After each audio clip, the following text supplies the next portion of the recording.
Hi, I'm Salisa. And I'm Callista, and this video is about the important figures of the women's suffrage movement.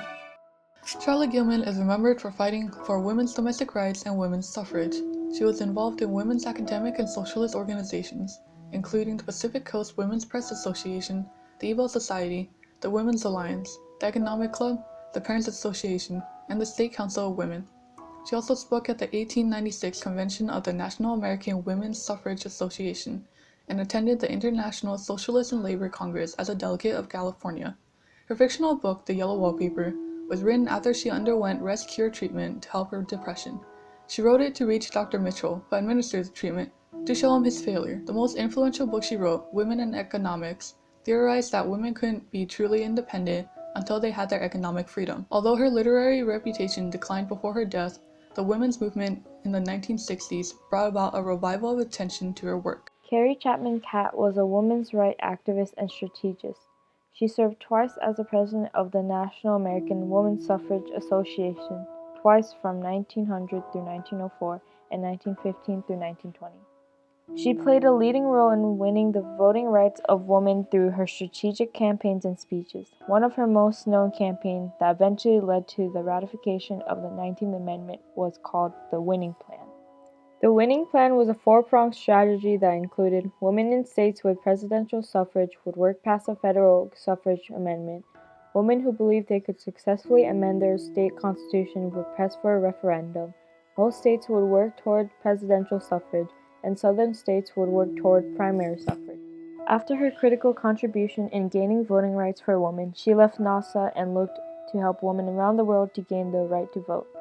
Catt founded the League of Women Voters to educate women on political issues and served as the organization's honorary president until her death in 1947. Margaret Sanger was alive during the heyday of the Comstock Act, which criminalized contraceptives. Sanger believed that the law should be changed, and the only way to do so was to break it. In the 1910s, she actively challenged federal and state Comstock laws to bring birth control information and contraceptive devices to women. In 1914, she coined the term birth control and soon began to provide women with information and contraceptives. Unfortunately, Sanger was indicted in 1915 for sending diaphragms through the mail, and arrested in 1916 for opening the first birth control clinic in the country. She founded the American Birth Control League in 1921, the precursor to the Planned Parenthood Federation, and spent her next 3 decades campaigning to bring safe and effective birth control into the country. Together with Gregory Pincus, they created Enovid, the first oral contraceptive, in 1960.